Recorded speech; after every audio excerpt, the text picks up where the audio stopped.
I've got the airplane, so you just relax a bit. In this lesson, we're going to land back at Bremerton National Airport. It's almost dinner time, and I hear they have some pretty good fish and chips there. You already did one landing back in the intro flight. Today, we're going to do several more, but we're going to learn a great deal more about what's going on. I've configured the airplane for a descent at 75 knots with 10 degrees of flaps, which will be our final configuration for landing on this approach. We'll land without full flaps on this demonstration. I think it's time for you to take the controls.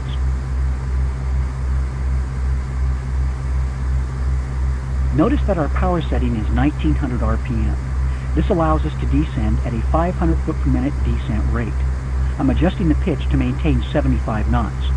If at any time I thought I was too high, I'd reduce the power perhaps a few hundred RPMs at first.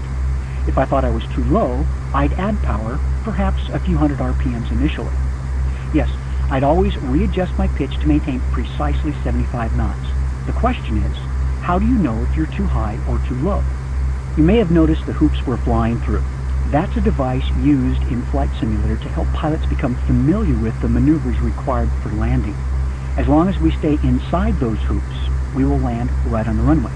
Don't worry about hitting them. They're magic hoops and they won't hurt us. Ordinarily, we'd fly a standard rectangular traffic pattern to approach Bremerton and land.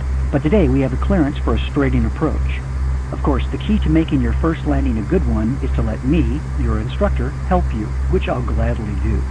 You will, however, do the most important part, and that is the landing flare. In the meantime, understand that the secret to landing any airplane is to keep from working too hard. When you have the airplane properly trimmed for the right airspeed, and you keep the wings level and make small adjustments to power, the airplane will practically land itself.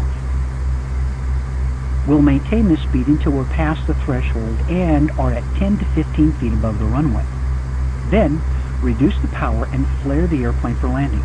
Don't worry, I'll talk you through the flare. In the meantime, to flare means to raise the pitch of the airplane just enough so that the main landing gear touches down before the nose gear does.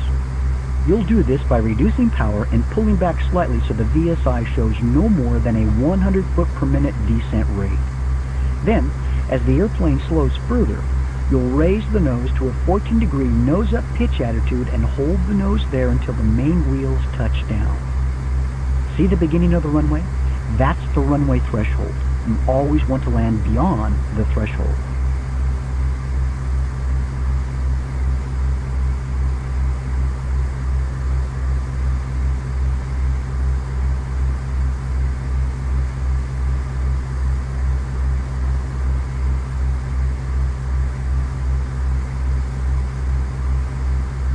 We're coming up on flare height. As you approach within 100 feet of the runway, resist the temptation to start pulling back. This is a common problem with students during their first few attempts at landing.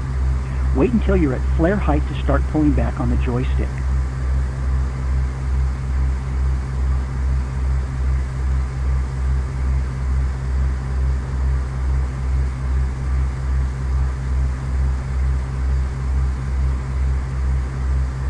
We're now at flare height. Reduce the power all the way to idle and raise the nose slightly to slow our descent rate to less than 100 feet per minute.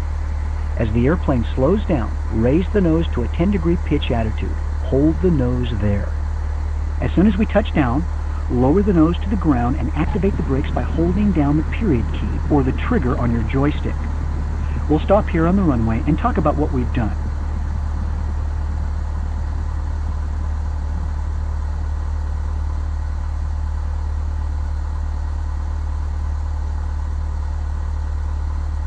Well done.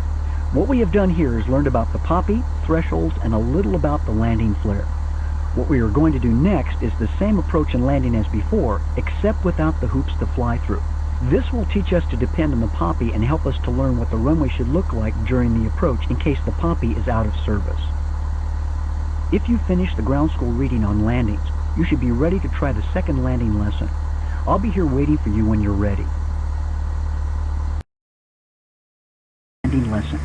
If you haven't taken the first landing lesson, hit the escape key to end this lesson and go back to lesson 6. We're back on a long final at Bremerton National Airport. The approach is the same as the first landing lesson, except we don't have the hoops to fly through. This time, you'll control the airplane on the approach as well as during the flare. The only thing I'll do is keep your wings level for you throughout the landing.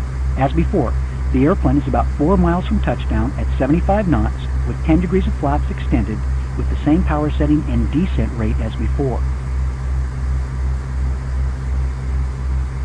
Okay, you've got the airplane. Take the controls. Always remember to use pitch to maintain our airspeed of 75 knots and use power to control the glide path. Here's one more tip for you. Take a look at our vertical speed indicator. At 75 knots, this airplane will need a descent of almost 500 feet per minute to make the runway.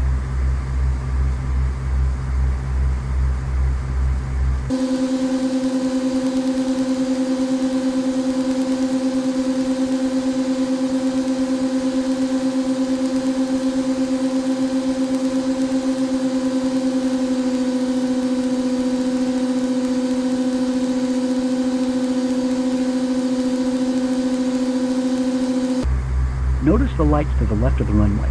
That's the PAPI, or Precision Approach Path Indicator.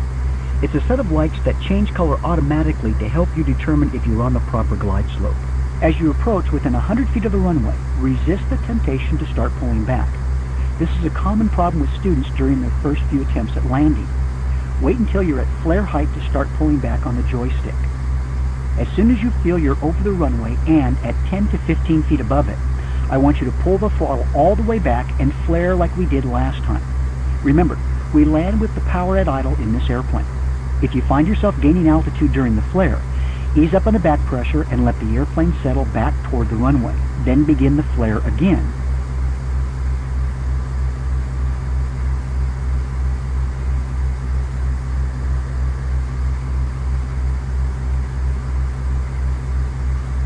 We're coming up on flare height. As soon as we touch down, lower the nose to the ground and activate the brakes by holding down the period key or the trigger on your joystick. We'll stop here on the runway and talk about what we've done.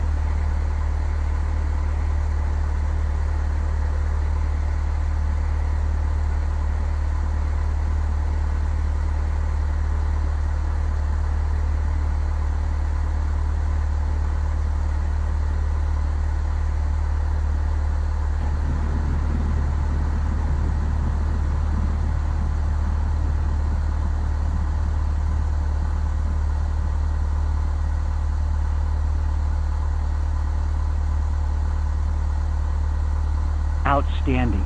In this lesson, we use the PAPI to make an approach and landing without using the simulated hoops in the sky.